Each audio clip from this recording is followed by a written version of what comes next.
Any second. All right, there we are. We are live. Welcome everybody to Hump Hangouts. This is episode 505, and today is the 17th of July, 2024. Wow, got a lot of things going on, but we'll take a minute, say hi to the guys, and then we will do a couple quick announcements and then get into your questions. I think we had some left over from last week, and we definitely got some new questions, so I think we'll try to keep things short. So Chris, going to start with you. How are you doing today? Hey guys, doing good. Same as you guys. Heat wave here as well. Yeah, time to hit the pool, I would say. Nice. Well, yeah, I'm hoping it cools down because I'm going to be in Chris's neck of the woods here in about a week. So I'm hoping I don't Yeah, you're get hit welcome. again. Prepare yourself for 33, 35 degrees Celsius. I hope you have a hotel with aircon. Yeah, I was about to say, I'm making sure, that I am, because otherwise that's going to be miserable. Oh, man. Bradley, how you doing today? Good. Busy as hell, but good nonetheless. I hired a salesperson who started on Monday. Young fellow, he's real sharp, and we've been meeting daily to kind of get him up to speed. It's going to be probably another week or maybe week and a half before he starts doing actual sales calls because he's kind of becoming familiar with everything. But really excited to get that going. That's going to free up a lot of time once he gets rolling on his own. So excited about that. Outstanding. Well, yeah, speaking of people, yesterday was really cool. So I'm visiting some family in Denver area and had the chance to meet up with two previous POFU Live speakers. And one of them's a member of our mastermind. So I got to see Brian Caddo yesterday. So Brian, if you're watching, hello. It was great to have lunch with you and hang out for a bit. So that's always nice to meet up with people, whether it's from the mastermind or people we've met through POFU Live. And then after that, I drove up into the mountains and met up with another speaker for a hike in between rainstorms, Adam Bensman. So if you guys haven't heard of him or you're not familiar with him, he I met him through copywriting, and he had an agency by the name of brand+service+region, which is a great name. And then he started the Roofing Strategist, and has really done well with that. And just talked to him and picked his brain about his business and what he's done and where he's going. So Bradley doesn't know it, but I've got some stuff I got to share with him that will translate. I was just going to say, man, I'm anxious to hear what he shared with you.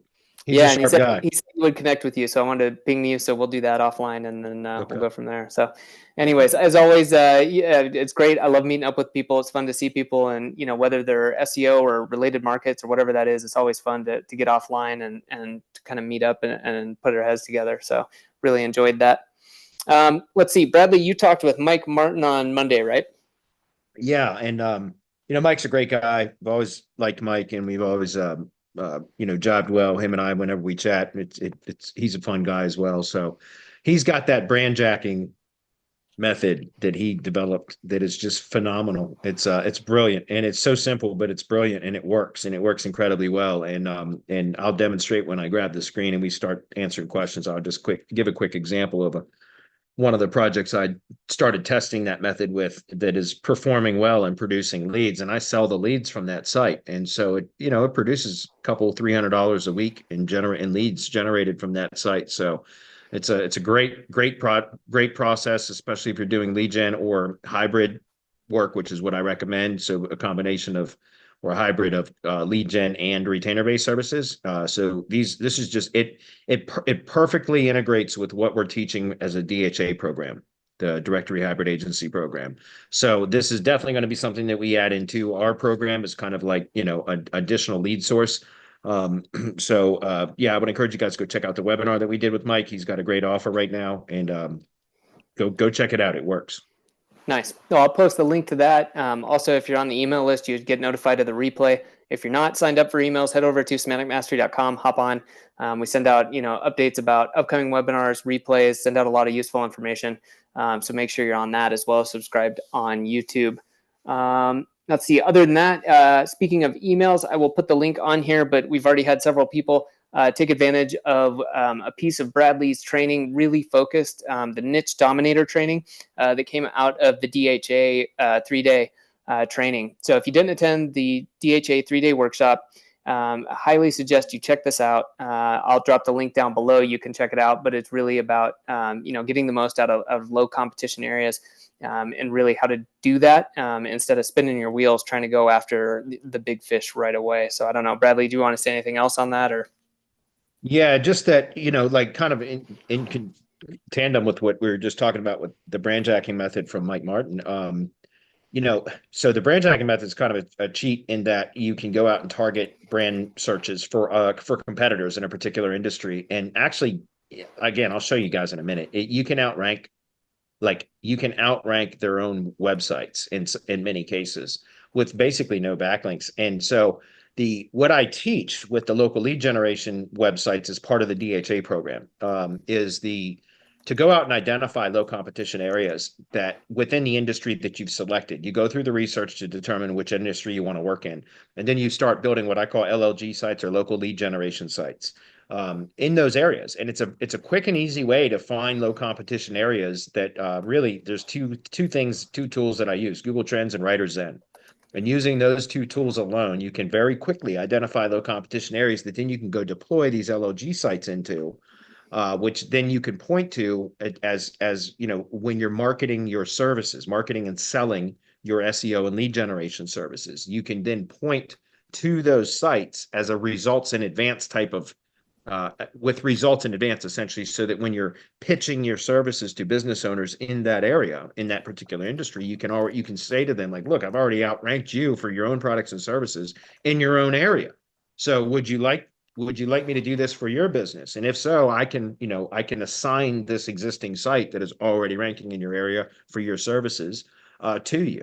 That's where the hybrid model comes in, because it's a hybrid between lead generation, which can be rank and rent, pay per lead, revenue share, any number of ways you want to monetize, and traditional retainer-based services. So it's a way to combine both of them, but the niche domination is just a very quick way to identify low competition areas with low organic competition, organic search competition, and then building sites into those areas so that when they rank, you can use them as a marketing and sales tool to help you land a client in that area. And it's a fantastic strategy. It works phenomenally well. And when you mix something like that in with something like the brand jacking sites, now you're siphoning traffic for keyword plus location traffic, as well as branded search traffic for competitors. And so like you can very quickly build a business for a client by capturing traffic for keyword search traffic and branded search traffic for their business. And it's an inexpensive way to be able to generate business for that for your client. And it's the way that I'm teaching it is you can identify low competition areas that you can rank very quickly with damn near any additional work, little to no additional work other than just proper on-page optimization. Nice. Cool, man. Well, on my end, you guys, that's it. Anything we left out or we need to do before we hop into questions? No, I think we're good. I think we can jump right into it. So all right, we got let's a lot do of it. Questions. All right. So first thing first, I want to grab the screen real quick and just show you guys. So this is a brand jacking site that I did for when I started testing this method. You guys can go check it out if you want. It's called derbycitytree.com, which is a site for tree service contractors in Louisville, Kentucky. I've got a lead buyer out there. And so I've got a number of LLG sites, I think 3 of them out there that are optimized for the same area. And then I've got 2 brand jacker sites there now. This one is the one that I did first. And so you guys can check it out if you want. But what's interesting is you can see that, like, guys, if I go show you in Majestic, I've only built 2 links to this site. There might be, well, there's 7 now. Actually, there might be 7 now. Whatever. I built a few links to this site. It wasn't many, but you guys can see that, like, with only a handful of links, and honestly, this was performing fairly well before I built any links to it at all.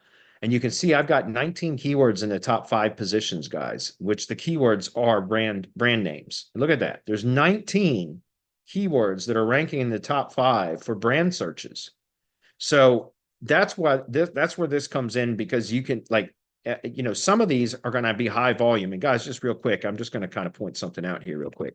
We'll go to Google Trends and take a look at this, guys. You can identify the companies that are doing offline advertising and marketing. It's something other than traditional online marketing. And that is by going into Google Trends and selecting the particular state or city that you are working in or want to work in, and do a search for a search query that is often included in the brand name of those type of companies. In the tree service industry, you can just search tree service and typically find the companies that are doing offline advertising and marketing that are causing consumers in that area to then search for the company by brand. think about this, guys. Like, when it, like, think about yard signs, like for roofers and tree services and landscapers and fence companies and all that kind of stuff. They'll put those yard signs that I used to call them bandit signs in the real estate industry, but yard signs that will say like this roof was replaced by, and it says company name, and then it has their contact information. But when somebody's driving by, if they need a new roof or they got a roof leak or something like that, they don't, a lot of the times they're not going to write down the phone number or the website address, but they'll remember the name, or they might remember that they might write down the name or the company. And then, so what do? They go to Google when they get to wherever their destination is, and they search for the company by name, and then they click through. Well, that's a great signal. That means if you can identify company names that have a lot of brand searches, then you know that those are companies that are probably doing offline marketing through yard signs, direct mail, canvassing neighborhoods, hanging what they call those doorknob little flyers, the door knock, whatever that you hang on doorknobs, flyer inserts in newspapers, print ads, all of that kind of stuff, radio ads, cable TV ads, things that cause people to go to Google search and search for the brand by name and then click through. And so we can actually siphon some traffic from them that way using the brand jacker method, which is pretty powerful. And so just as an example, I'm going to put in Kentucky as the state. And if I click into Kentucky, and I'm going to go back for just the last 12 months with tree services, the search query that I'm analyzing in trends. And if I come down here, guys, look at this. Underneath rising, I can tell right there which companies are doing the most advertising, because right there are brand searches. So if I target those brand names and I can outrank those brand names in search, then I can start siphoning or poaching traffic from those competitors to my client site. And so just as an example, some of them have a lot of search volume, some don't. So some of the ones that we're outranking for, you can see we're ranking #1 above their own websites in some cases. Because why? Because most SEOs that do local SEO work for clients don't focus on optimizing for the brand. They're always focusing on generic keywords and keyword plus location modifier. And so in some cases, we're outranking the money sites for the brand, the company, because their homepage is not optimized for their brand. It's optimized for some generic search query or search query plus city or whatever. And so that's why I tell all of my members and students and clients that the homepage should always be optimized first and foremost for the brand. It's the homepage of the brand. So it should be optimized for the brand first and foremost. But I see a lot of SEOs that do local SEO that stress all the keyword stuff and locations, but don't stress the brand.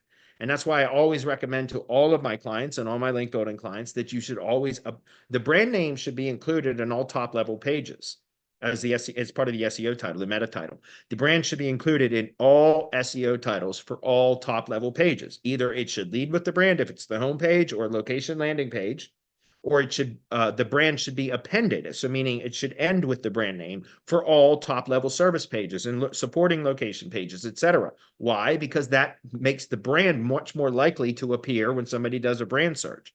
But here you can see where we're outranking in some cases even the company's own tree website. So like, for example, if we look at Excel Tree Service in Louisville, take a look at this, guys. We are outranking their money site. Do you guys see that? That's insane. And why is it? It's because, again, this is optimized and it's got the overlay on it. So this is where the leads go when somebody clicks on that. It goes to Schultz Tree Service, which is my lead buyer in that area. You guys can see that. So why I bring all that up is because, and look, I got 2 listings on page 1 for them, which is funny. Well, this is a different company. I don't even know why that's ranking for them, but whatever. So the point that I'm trying to make is it's a great thing that in addition to what I teach with the local lead gen sites, which is to identify low competition areas, when you combine the two, now you're capturing traffic for generic keyword searches and for brand searches for all the top competitors in that specific area.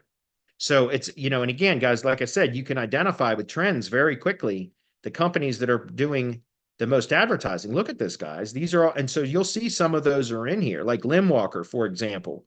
If we just put in Limwalker, they're one that is doing a lot of advertising. Now, currently, I'm in position 10 for that brand, Limwalker. They get 590 searches per month. Limwalker Tree Service or Limwalker or whatever gets 590 searches per month, and we're in position 10 right now. So these are the ones that are worth building links to, by the way, guys. If you do kind of where you're targeting brand sites, brand names for other companies, then you want to identify through trends the companies that are doing the most, that have the most search volume, and then you can build links to their specific directory pages on your site so that you can get it to rank higher and start to pull some of that traffic away from them to wherever you want to send it, if that's clear. So very, very powerful strategy. I think this is just to show you guys with just a handful of links. We've got 19 keywords in the top 5 position, which is amazing. 11 in the top 3, 4 outranking their own freaking money sites. Or some cases they don't have them, but in many cases we're outranking their own sites, which is insane. So I think it's just a great strategy. I thought it was absolutely brilliant. And I started testing with it myself and saw results very quickly. And I said, man, this is great. So just kind of want to encourage you guys to consider that along with the LLG sites. Like if you go in a low competition area and you employ both of these strategies, you're going to take all the traffic and send it to whatever client it is that you want to send it to. Thus the directory hybrid model, right? It's a combination of lead gen and traditional retainer-based services. And guys, there's no GBPs needed for these methods. So you can kind of forget about GBPs, getting spam GBPs that get suspended, etc. This is all real stuff that it works. So check it out. All right, moving on. We're going to get to questions. We got a lot of questions to get through, guys. So we still have some from last week that I highlighted. So I'm going to try to get through those as efficiently as possible. Give me 1 second while I clean up my desktop. Okay, cool. So the first one comes from Rain. It says, what do you think of pivoting to socials and email marketing with Google, putting organic SERPs to the back and SEO getting less results? It's disheartening, but the only way I can see myself make this work is to run ads or pivot. It depends on the industry, because things like, the tree service industry, for example, it's very, very difficult to generate any quality leads from social media. It really is. People aren't on social media to seek home services. People are on social media to socialize. And so, yeah, I know that there are some companies that do social media like Facebook ads for generating roofing leads and things like that. But I've just found that the lead quality sucks. I also personally can't stand Facebook myself, and it really pretty much any social media platform. I just don't like them. I honestly don't. So I have no desire to learn how to market for generating leads via social for home service type businesses, which is what I primarily have worked with in most of my local SEO career, or local marketing career, I should say.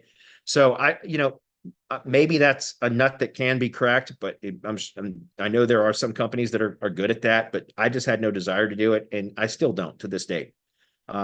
What I do have a desire to learn how to do, though, because I feel like it's going to be necessary for us in the local marketing space, is to also learn how to run Google Ads effectively and consistently to be able to generate leads for clients.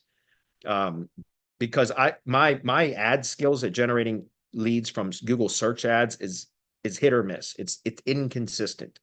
And I've not been able to get consistent results. So I actually just joined a coaching program today, as a matter of fact, that is specifically for generating business to consumer, or like B2C type leads. So I just joined a coaching program specifically to help me get better at working with Google Ads and generating like tree service leads for tree service contractors, because I have been so inconsistent with my results. So as far as what is my answer on socials, I have no desire to do it. I'm not going to pursue trying to generate traffic from social media because, again, I just don't think that the lead quality is there. When people have a need for a service, like a tree needs to be removed from their yard because it's in danger of falling on their driveway and crushing their car or something like that, right? Or their house or whatever.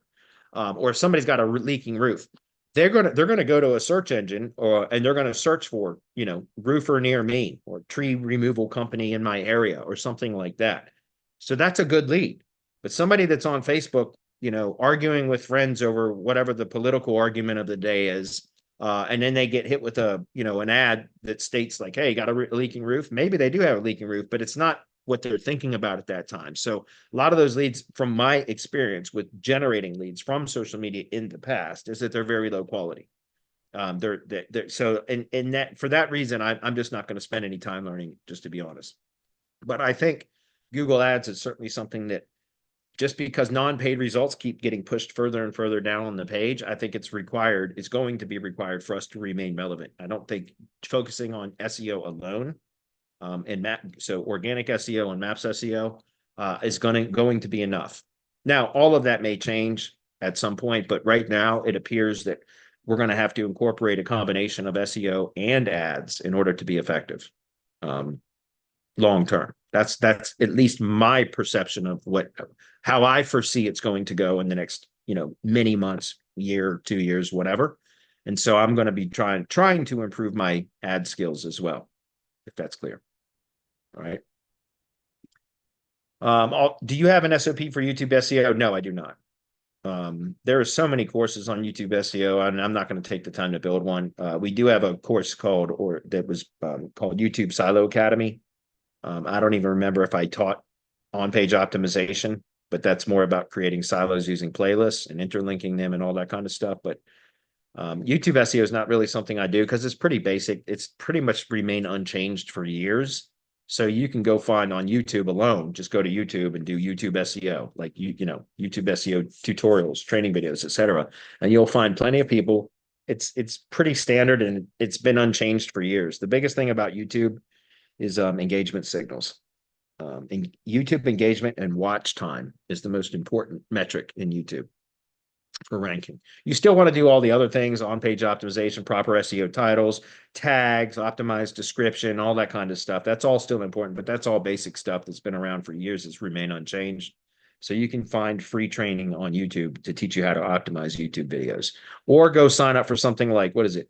vidIQ, or what's the other one that, not vidIQ, TubeBuddy, things like that. Those extensions, you can sign up for one of those, and they have training on YouTube optimization, and those apps will help to automate a lot of the optimization while you're in YouTube uploading a video, like, because it integrates with AI now, so it'll write your descriptions for you and all that kind of stuff. So it's vidIQ and TubeBuddy are two Chrome extensions that will help to auto optimize on-page optimization for videos, etc. And they all have training too. So just go pick one and start reviewing their training and implementing what they teach. Does semanticlinks offer services for home service businesses in Canada? Yes, we do. We offer relevant links in multiple topical categories that are relevant to home services. And what we would be lacking is geographic links or links with geographic relevance. In Canada, we have a handful, but very, very few, because we cannot get .ca domains. And because of that, it limits our ability to be able to build links or blogs with geographic relevance or backlinks with geographic relevance. So that we would be limited on that, but we can certainly help with topical relevance, links with topical relevance. We have plenty of inventory for home service contractors. Rob says, do you see any downside to building links to the ID page via another URL that redirects to it rather than direct to the ID page itself? The reason I'm thinking of doing this is as an insurance policy to not lose the backlinks should I change the ID page's hosting at some point. Well, yeah, you can. I mean, you could, as long as you have a redirect, like I use Pretty Links, which is a WordPress plugin to create redirects from custom domains. Like we have smshort.link, semanticmastery.short.link. So it's smshort.link is our redirect that we use for affiliate links and redirects, etc. from Semantic Mastery. I have one for treecarehq. It's tchq.link that I use for tree service stuff, etc. So why I bring that up is because it makes sense to do something like that, where if you've got a branded domain, or even like ours is a branded, but it's an acronym. So it's an acronym for our company, Semantic Mastery Short Link, right? So smshort.link. It makes sense if you've got a lot of clients, if you create a redirect to an ID page from your branded, like for tree service clients, I do that a lot with TCHQ. So tchq.link is the domain that I use for shortened redirect URLs that are custom, so that when I build links to my clients' projects, it's through a TCHQ redirect link. And that way, in case they decide that they want to cancel services with me, I can remove that redirect or change the destination or target URL that redirect redirects to, and point that link equity elsewhere to one of my own local lead generation sites in their same area, for example. Right. And so you can do the same thing with the G site. And by the way, over time, or a G site, I meant an ID page. Over time, if you have your own domain that you do that for creating redirect URLs that you build links to for client projects, ID pages, etc., you build a lot of strength and authority, especially if it's in the same niche. You build a lot of topical relevance to that branded domain, redirect domain, so that you're basically instantly inheriting relevance and domain link authority with proper relevance, whenever you point a redirect to a new project, a new property, a new URL, it's automatically going to push some of that relevance and authority to that target URL because of the authority and relevance that have accrued to the root domain of that redirect domain, which is, again, I use PrettyLinks Pro is the plugin that I use for that. I'm sure there's others, but I've been using this one for a long time. PrettyLinks Pro right here. Okay. And that's what we do. So tchq.link, smshort.link. I've done that for a number of clients, things like that. So that's what I do. And yes, you can absolutely do that. But here's another thing, just so you're aware. You can also set up a meta refresh in the HTML file of we host our ID pages on Amazon S3. But let's say that you wanted to move your ID page from Amazon S3 to Microsoft Azure. It's just an example. You can keep the bucket URL and just upload an HTML file that is nothing other than an HTML header that has a meta refresh in it. So it's an HTML head tag that has a meta refresh directive in it, and then it closes the head tag. And and you save that as a HTML file, and you upload it to that same bucket with the same slug or the same file name as what the ID page was. And now you've got a meta refresh so that you can still redirect all that link equity that was built to the ID page URL to whatever target URL you swap it out to. That makes sense. Let me give you guys a quick example. Pause the screen for a minute and I'll show you.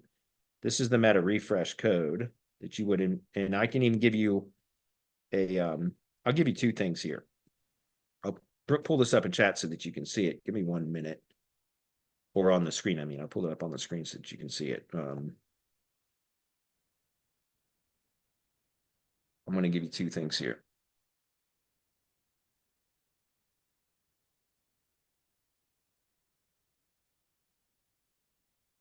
Okay, so we want to look at the index.html file, which is just a test file that I'm going to show you. Give me 1 minute while I pull it up.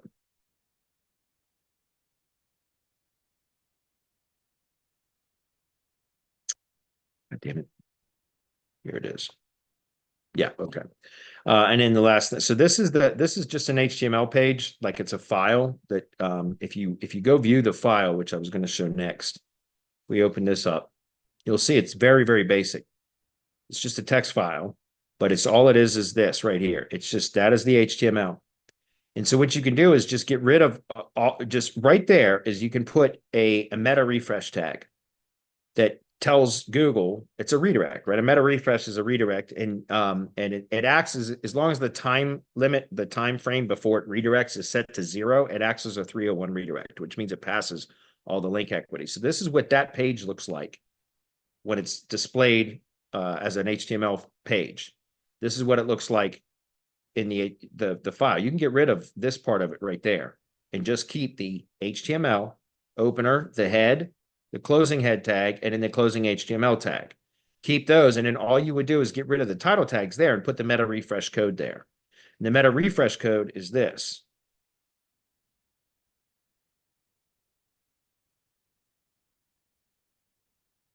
Right there. This is it. So if we take this right here, and I could probably even demonstrate that if I change this right now, like here, this is what we're going to do. We're going to go to semanticmastery.com. And just for shits and giggles, I'm going to demonstrate this for you guys. So I'm going to copy this meta refresh code right here. I'm going to go edit this file to include that right there. And we're going to redirect it to semanticmastery.com. We need to update this damn site. It's been like that for years. So anyways, I'm going to add that right there, just like that. Then I'm going to go ahead and save it for now. Okay, and then we should be able to refresh this. See if it took. You see how it redirected, guys? You see, all I did was hit Control F5 and it redirected. And so that's the same thing that I'm, that's the same thing as when that right there, that content equals 0, that's the time frame. So as long as that's set to 0, that acts as a 301 redirect. So you can do it either way. You can build links to a redirect URL that you've set up so that you never build links directly to the ID page URL. Instead, you build it to the redirect URL. That way you can swap out the target URL anytime you want. Or you can take the HTML If you have been building links to an ID page, you can always swap out the files in the bucket to just this simple index file that has all it has is a meta refresh in it, and then that would refresh all that data. Excuse me, link equity to the target URL that you wanted to, anyways. Hopefully that's clear. All right, I'll have to go back and fix this at a later time. Whoops. We finish this right now. Title goes here. Close title. Okay. And then save to drive. Anyway, hopefully that's clear. But yeah, you can a redirect URL is a good idea. I do that with a lot of client stuff. Not everything, but in some cases we do that. John says if subdomains in their primary domain page sites, excuse me, if subdomains in their primary domains page sites have completely unrelated content, will this confuse Google and hurt primary domains SEO ranking? I don't think so, because Google treats subdomain sites as independent sites. So yes, you can inherit authority and strength from the domain, from the parent domain. I always consider subdomains as like children, right? So a subdomain is the child domain of a parent domain, the root being the parent. And then any other subdomains are siblings of each other, right? So I call those sibling subdomains. So like I said, Google treats each subdomain site as a standalone site. In other words, if you had a domain, like there's another question somebody was asking about felling.pro coming up. So I'll just pull this one up. Okay. Felling.pro. All right. So this is the root domain, felling.pro, but I have a bunch of subdomain sites, right? So chester.felling.pro, for example. Okay. So each one of these sites are the sites that I'm doing SEO stuff to, right? So the subdomain sites is what I'm trying to rank, not the root domain. The root domain is for this project is nothing other than an index page. It's a directory page to help a visitor determine which site is most appropriate for them to go to, and then they go to the actual site by clicking on this here. Does that make sense? What I'm getting at is each one of these sites are treated as standalone sites by Google. So if a penalty were applied to Chester felling.pro, for example, it would not affect felling.pro, the root domain, or any of the sister or sibling subdomains. Like, in other words, Berkeley felling.pro would not be affected if Chester felling.pro was penalized by Google. Now, if felling.pro caught a penalty, it would affect the root and all of its subdomains, because a penalty applied to a root domain affects the root domain, all of the inner pages and posts, any subdirectories that are created as part of the root domain, and any subdomains. All are affected by a penalty. So let's say the root domain gets de-indexed, the subdomains will too. Does that make sense? But on a subdomain site, it's isolated. A penalty as applied to the subdomain is isolated to that subdomain and that subdomain only. And so if you have different content on different subdomains, will that affect the root? I don't know. I mean, because I've not tested that, but I don't think it would. Because I have seen, like, for example, maybe, you've got a site, a root domain that's about something or another, but then you have subdomains for different topics, right? So you have a different, maybe it's gardening dot whatever the root domain is. So and then on that particular subdomain, it's all stuff about gardening, and then maybe that's home improvement subdomain. You know what I mean? So I don't know that it's going, because I've not done any specific testing with it, but my assumption is it would be no, it would not affect it, because each subdomain site is treated as its own site. That's clear. Okay. So John says, on your treecarehq site, what plugin do you use for the featured tree companies section? Well, that's the part of the GeoDirectory suite, which is the plugins and the theme and all that stuff. That's WP GeoDirectory. And so all that is when in treecarehq, if we check a box that says featured company, then it adds it to that section of the homepage. That's all that is. Do you charge your clients additional fees to be shown in that list? No, it's just if they're a paying client, not a lead buyer, but if they are a paying retainer-based client, then we will put them in the featured section, which means, so that's what I call premium listing. We do premium listings for all retainer-based clients. That's it. We don't charge anything different. So as long as they're paying us monthly for some sort of SEO service, then we will upgrade that listing to a premium listing. Okay. And then that's all we do is check a box and it goes to that section. John says you optimize, or you talk about optimizing for page structure using brand plus service plus region for the homepage, but your Felling Pro homepage only includes links to supporting locations. Is this a new strategy for multi-location businesses? Yeah, because remember, this is not the homepage of any one of the sites that I want to rank. This is the homepage of the root domain. The homepage of the sites that I want to rank are the homepages of the subdomain sites. And these are optimized for the county as I teach. You understand? Like this one is optimized for Chester County, Pennsylvania, hence the name Chester Felling Pro. The 5 location pages are locations that are contained within Chester County. Okay.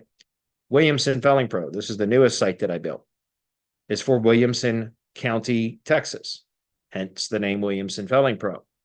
These 5 locations are cities or towns or census designated places or unincorporated communities, etc., that are within Williamson County, Texas. Does that make sense? The homepage of this is nothing other than a directory page. It is a page that just helps direct a visitor to whichever site is most relevant to them. That's all this is. I used to have a full WordPress site on this domain, and I just took it down like 2 weeks ago and just put this landing page up, and that's it. Okay. Which, by the way, can't we build links to this? Topically relevant links? Yeah, of course you can. And it's going to distribute to all the subdomains.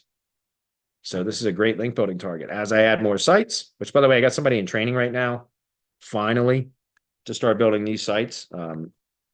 So within probably 2 weeks, it might be more, because I have selfish reasons. First, once she's fully proficient at doing these on her own, she's gonna. I've got a number of sites I want her to build for me. As soon as those are done, we're going to make that available as a done for you service. LOG sites, just like these. Okay. Deployed in your high level account. And if you need a high level account, we can provide those too. So, moving on. So here's only a couple more questions. Good.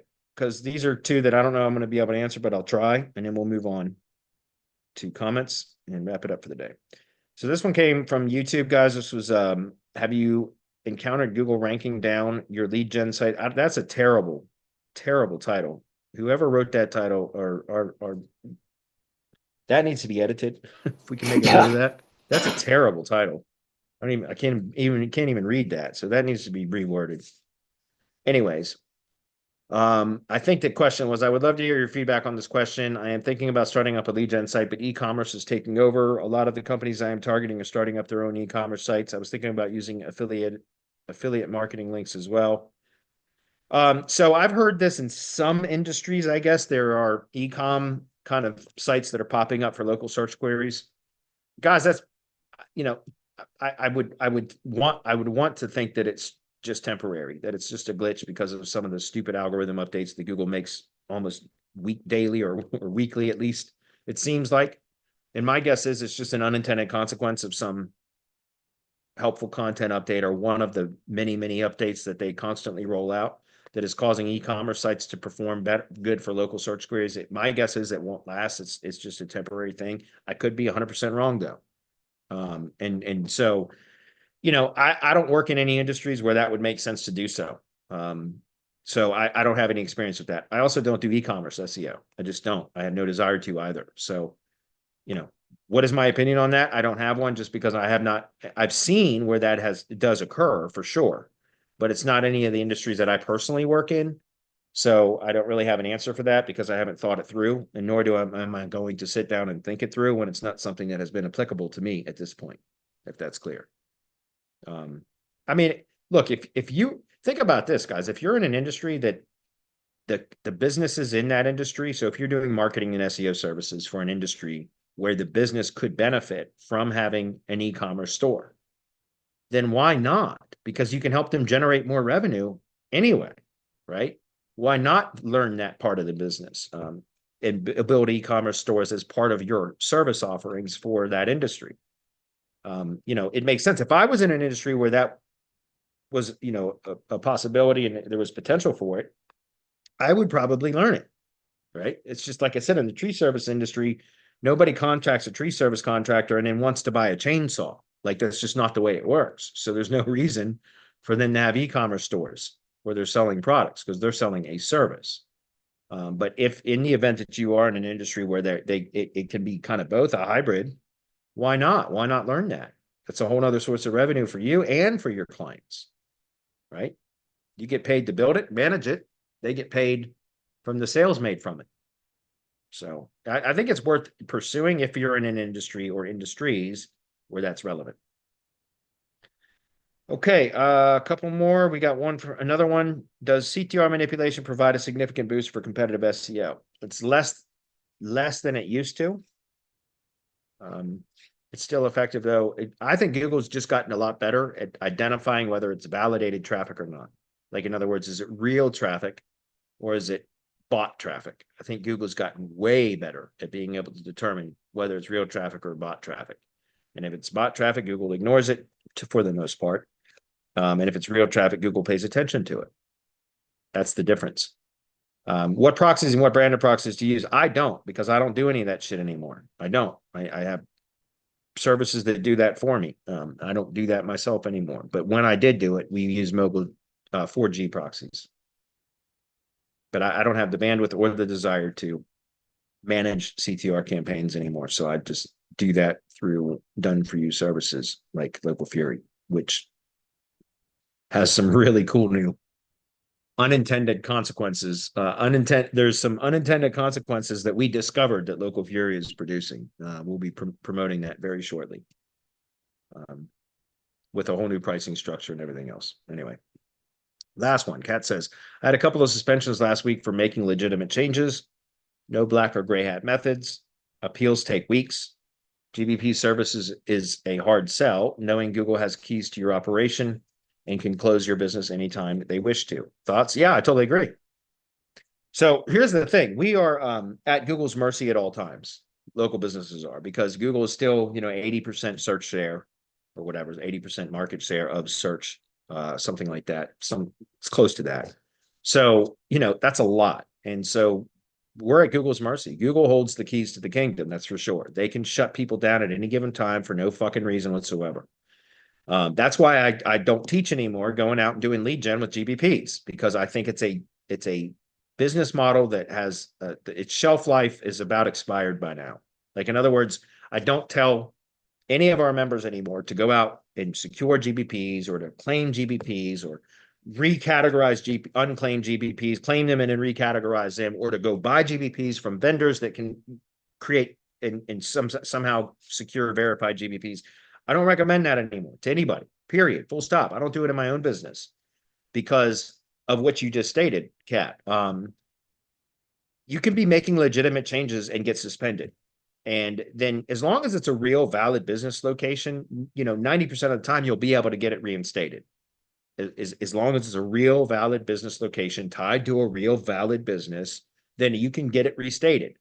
But trying to work on spam GBPs or GBPs that were reclaimed and recategorized and things like that, those, first of all, they don't perform nearly as well as a real valid verified business, especially, by the way, once a business goes through a re-verification process or reinstatement process, it tends to perform better because it's gone through the additional verifications process. So that tends to perform better. It's like it's put into a different bucket that is now trusted a lot more by Google. So the point that I'm trying to make is when working on GBPs that have been spammed or reclaimed or verified, they're not tied to real valid business locations, et cetera, Google at any time that you're making, for no reason at all, they can suspend them. But then also just going in making minor changes can cause re-verification, and then you won't be able to re-verify them because you don't have way to verify them with video verification and everything else. So that's why I don't teach it anymore, guys. I don't do it. I mean, I've got a couple of GBPs that I bought a few months ago just for shits and giggles, for testing purposes. And none of those perform as well because they were reclaimed and recategorized GBPs. And so I've learned over the last year and a half now, maybe, to stop even attempting that shit, which is why I developed the directory hybrid model, which is to build organic lead gen assets and, and possibly using ads too, but organic lead gen assets that then once ranked, then you use that as a selling tool to help you sell your services to real businesses in that area that have real valid business locations so that you can provide GBP SEO services to them as a client under traditional retainer model. Because and if you need to make changes or whatever, but you got to be clear with your client up front, like, hey, listen, we have to make some on-page optimization changes to the GBP, to your Google Business Profile. There is a chance that it is going to trigger re-verification or suspension. That is a known thing that happens. So it's, I need your okay, Mr. or Ms. Client, for us to make these changes. You have to be aware that there is a possibility that it will be a trigger re-verification or suspension. And then there will be a period of days or a couple of weeks or whatever before we can get it reinstated. Are you okay with that? Are you aware of these risks? Do I have your permission to make these changes?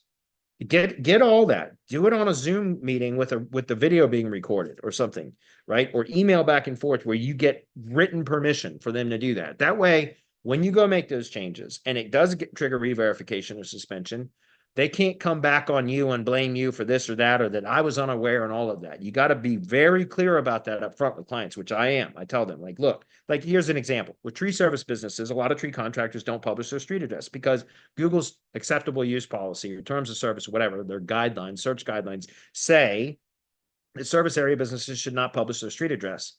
Unless customers come to the business location, they should not publish their street address. That's what it states. But we all know, or we all should know, that if a service area business publishes their street address, they will perform better in Google search. So I tell my clients now, like, you should publish your street address. But before we do it, be aware that if we publish your street address, it is likely going to cause re-verification. It's going to trigger re-verification and potentially a suspension as well. Are you okay with that? Can we verify it? Is your business tied to, are you still at that location? Do you get company documents there, like, utility bills, phone bills, etc., that come to that physical address that is addressed to your company name?